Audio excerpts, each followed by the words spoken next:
Boker Tov and good morning. I'm Rabbi Steve Moskowitz from Congregation Lador Vador here on Long Island. And this is Monday Musings, a 15-minute spiritual kickstart to the week. I'm joined this morning by David Ber all the way from Barcelona, Spain. I apologize for the late start for our Monday Musings. We had some technical difficulties, and part of it was we couldn't see David. And the whole point of, well, you could see why we became friends, I think, as you see our images here. So David, I'm so glad you've joined us. I just want to say a brief word of introduction about you, and then I really am excited for you to share your story with the congregation and who else is listening to Monday Musings. So David and I met on the 2018 Israel ride, where we biked through Israel, and our relationship and friendship was cemented. Oh, there you go. Very nice. You got.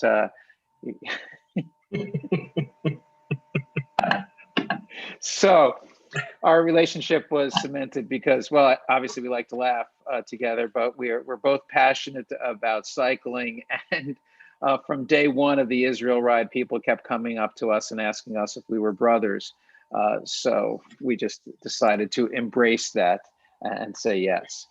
So David spent most of his life in Toronto and built a life there in Toronto, where you grew up. 3 years, though, in Israel, I guess around, like you said, from 10 to 12 or 10 to 13 about that you were living in Israel with your family.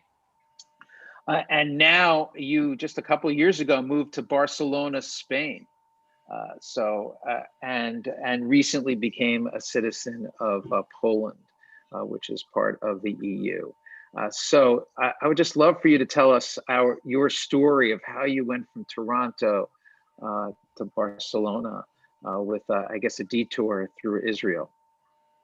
Well, basically, I was looking to explore the world a little more.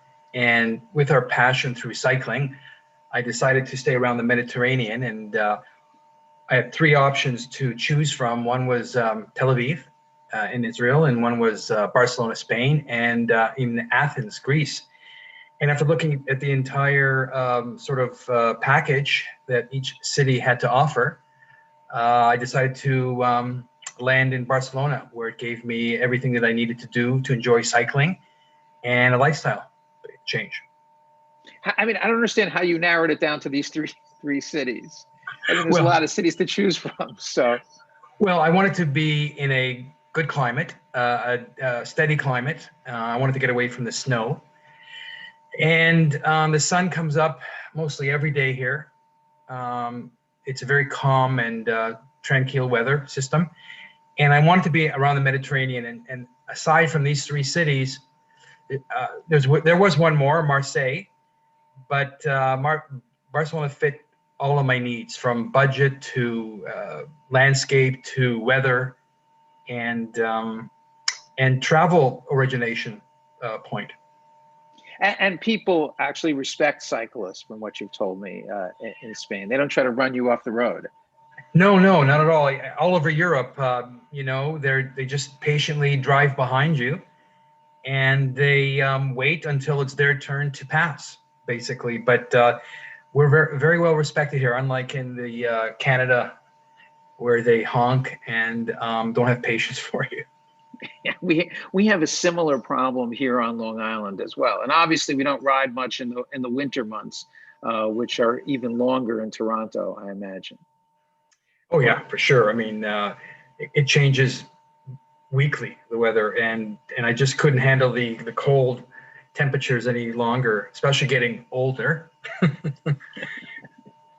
I wanted a little easy lifestyle, so I chose Barcelona as an option.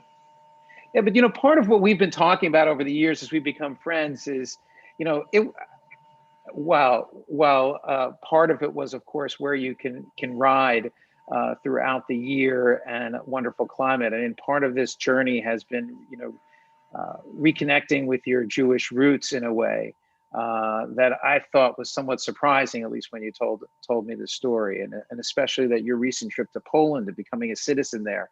I mean, I have to say, I know that your parents, both left Europe because of World War II and made their way to Canada. And the notion there's a member of my synagogue who has since died, but she came from Poland, and the idea that someone would go back to Poland and become a citizen of Poland is something sort of foreign to what we've learned in the congregation. So you got to spell that out for me a little bit. Sure. Well, there's a couple little sidebars to what your question is. First of all, after World War II, my mother emigrated to Israel, and my father moved on to Germany and then to Canada. But and they basically had met each other eventually in Israel and got married in Israel, and then he brought her back to Canada, and then I was born in 1961. So basically, what has happened during that time is basically 10 years go by, and my parents had an opportunity to buy a pretty good business in Israel, and they wanted to move to Israel. My father loved the country, and he decided to move the whole family there. And I went to school, I learned the language for 3 years, and we came back because of the Yom Kippur War, and the economy sort of tanked. But at the same time, when we got back, I sort of left my sort of connection with Israel for a long period of time. I stayed in Canada from that point for 40 years, and I made it back to Israel 40 years later with the Hazon ride that 4 years before I met Steve there in 2014. And so it took me 40 years to get back to Israel. And once I did, I realized I lost a lot of time.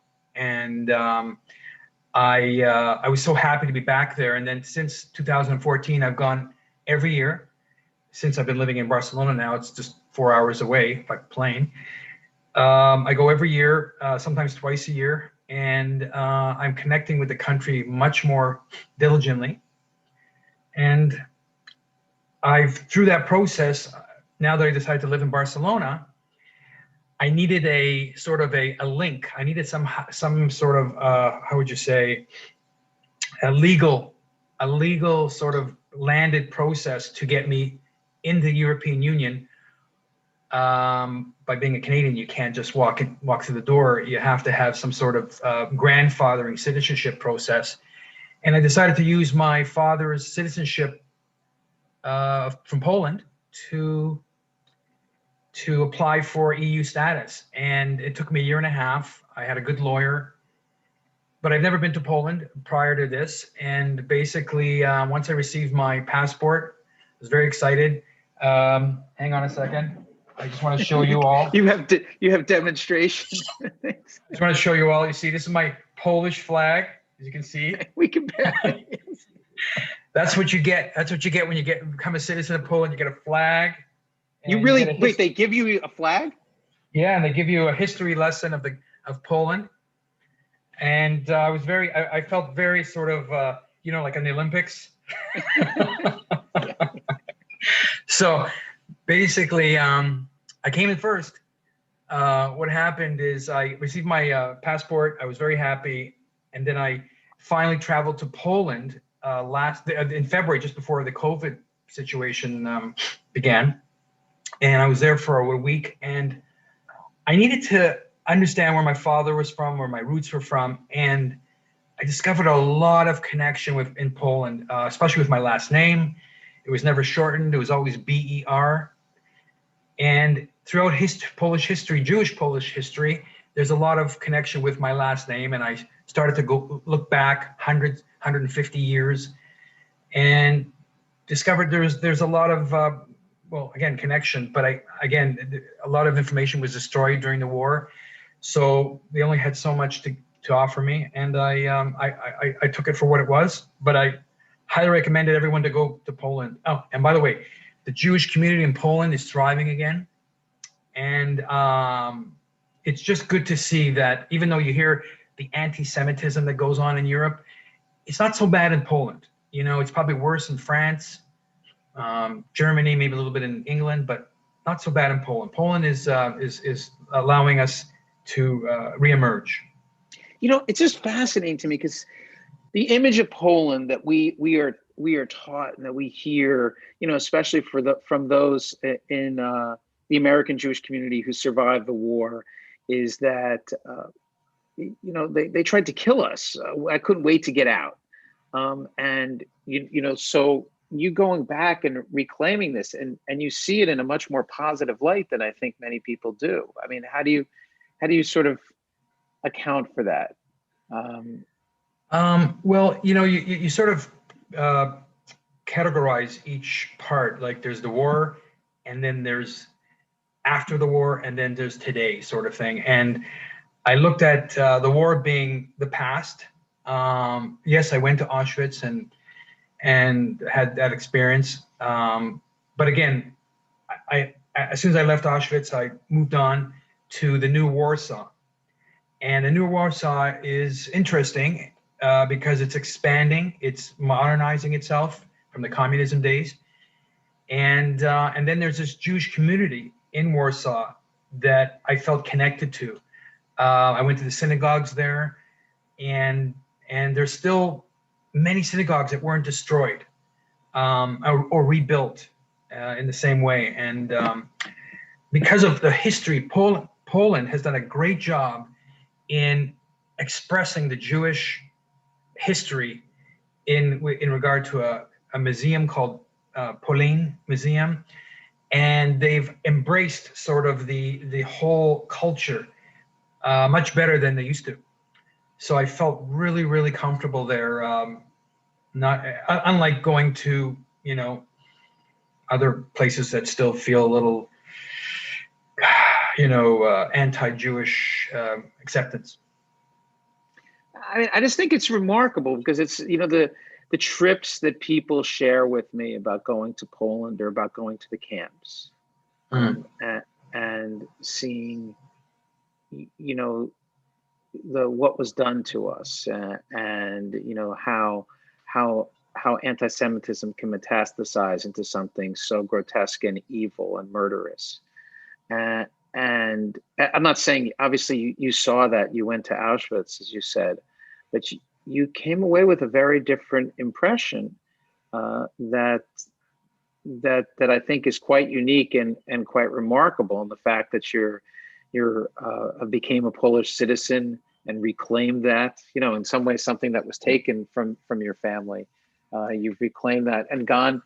You said to me when we were talking, and I thought this was interesting, and I wanted to make sure we touched on this, that people said, "Why are you leaving Canada? How could you leave your home, where you built a life?" And so can you sort of share with and respond to what you said to friends? And I never said that, of course, but I was. Right. Well, basically, when I decided to leave for Europe, people were basically telling me, why are you running away from your home? You're from Canada, where you've grown up. And it just came to me just recently that the answer is, I'm not really running away. Canada was just more of a temporary stop for me. My roots are actually in Europe. That's where my father's from, my mother's from, more or less, Eastern Europe. And I felt that I needed to reconnect with Europe as a Jew. There's been many travels through Jews through Europe, and every city I visit now in Europe, and I've been fortunate to travel a lot. I go and research the Jewish history of each city and how the Jews moved through that territory. I felt that by coming back to Europe, I'm coming back to my roots. I feel that even after the war, I have German friends, I have French friends, I have friends from all over Europe, and they're the new generation of people. And the war is there. There's remnants of the war. There's bunkers. There's monuments. There's many things. But you know what? It's just a lesson. It's not. It's something that doesn't sit with you every day here. What sits with you every day is the acceptance. Is the people do ask me, "Oh, you're Jewish." Oh, I don't have many Jewish friends. But as soon as you tell them you're Jewish, for some reason they relax and they start listening and they start wanting to know more about you, about Israel. They want to know a ton of information about Israel. And a lot of them have never gone. They all believe it's unsafe. So I'm here as more of a messenger, like a messiah to these people that I meet. I tell them, guys, I'm probably more safe in Israel, more safe in Israel than I am walking the streets of Barcelona or Paris. So I'm there as a sounding board for them, for Israel and for the Jewish community. And yeah, we obviously, the Jewish community has much longer history and roots in Europe than we do in North America. True. Despite the fact that the North American Jewish community is the largest, and most successful and most comfortable Jewish community in generations. Now, we do have to touch on the fact that you are building a life in Spain, and there's, of course, Spain kicked us out. What's the Jewish community in Barcelona and in Spain like? Well, in Barcelona, it's very small, very, very small. I tried to get into the synagogue here, but there's a whole security process, which, you have to prepare in advance, passport screenings, with sort of the, actually, even in Toronto, security has been ramped up with regard to just, semi-violent stuff. Anyways, but the point is that I'd rather just practice my Judaism at home. It's just too much of a hassle to get into the synagogue. So in Barcelona, it's actually a very small community. In Girona, that's where the bigger community north of Barcelona sort of resides. They had a more prominent position there in Girona. And but you're right, the King of Spain basically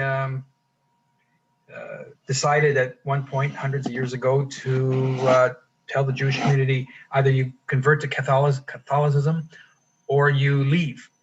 And some converted and they practiced Judaism in silence. And then they all left for Portugal. And then there was another history of Portugal, a whole story about Portugal. So, it's not, obviously the Jewish community here is not very popular, but I'm probably more accepted here. Spain is pretty good. There's no anti-Semitism in Spain. But I know there is in Paris, obviously, and hence the emigration to Israel from Parisians, Jewish Parisians, to Netanya. So yeah, Barcelona is pretty comfortable that way. They're sort of an open arms community. Yeah. So obviously, I think that edict about expelling the Jews was only recently officially renounced, but which sort of remained on the books for hundreds of years. But again, you've reclaimed that too. I mean, you're just going around Europe reclaiming our history. You alone, it seems, which is quite remarkable. And I think it's just wonderful that you're building a home here. Just one final question that I wanted to ask you before we have to sort of wrap up, which is, when you made this decision to live in Barcelona, there wasn't COVID and there wasn't the restrictions about travel. I mean, so the distances that you talked about in terms of traveling and seeing and even going back to Canada were much easier than they are now. I mean, has that sort of made your decision more? Has it made it more difficult? I mean, is there a sense of isolation that because of COVID? Not at all. As long as the countries are open to travel here, and remember too, when you're in the U.S. or in Canada, you just have the U.S. and Canada basically, and more or less the borders are closed. But here you've got 20, 25 countries to choose from, to travel to. Now, these days, France won't let you in, but and right now we're in lockdown by city. So, but before November, I was still traveling. I just returned from Malta. Great history in Malta. So we were allowed to travel to everywhere except probably Switzerland in Europe. continuously through the COVID. And again, the beauty of it is it's only 1 hour to 2 hours away. So it's like driving up down into the city or something, for you. Yeah. Yeah, it would be. Well, we're obviously much more limited. Everything is an international trip, as opposed to the way you're able to travel throughout Europe. I think it's wonderful, and it's a wonderful message that you're giving us about reclaiming our roots and our heritage, and in a sense, you're illustrating that a home is where we decide it to be. It's we create that. It's Well, I'm sorry. Did you have a question? No, I'm sorry. I just lost you. You froze for a second, but I got you back. Oh, But there's one thing I wanted to add. One thing I wanted to add, Steve, is that there was one point in my life that I didn't believe in God, probably when my children were just born. And then I went to synagogue. I practiced. I practiced, the religion a little bit more, and then I enjoyed the high holidays, more family time, and I think these are just steps subliminally that I've taken in my life to catch up, basically to catch up and not to forget who I am and what I believe in and where we're going. Basically, I think this is something subconsciously that I'm destined to do in a way, but I'm not planning it. It's just happening that way. But you are illustrating that you do have to, in some ways, like get out of your comfort zone and go somewhere. Yeah, true. I mean, even a further comfort zone, I know we're tight for time, is I've been visiting many Muslim countries recently, and I find them very interesting as well, and finding how their acceptance of our community in those countries. So, Africa is just, and the Middle East is just south of here, and it's also an interesting voyage. But I think I've had enough of them, enough of the Muslim countries for a while. I've been to 5 of them, and it's just same old, same old. Well, look, I look forward to seeing you and visiting with you in Barcelona and Europe. I hope that day is sometime very soon.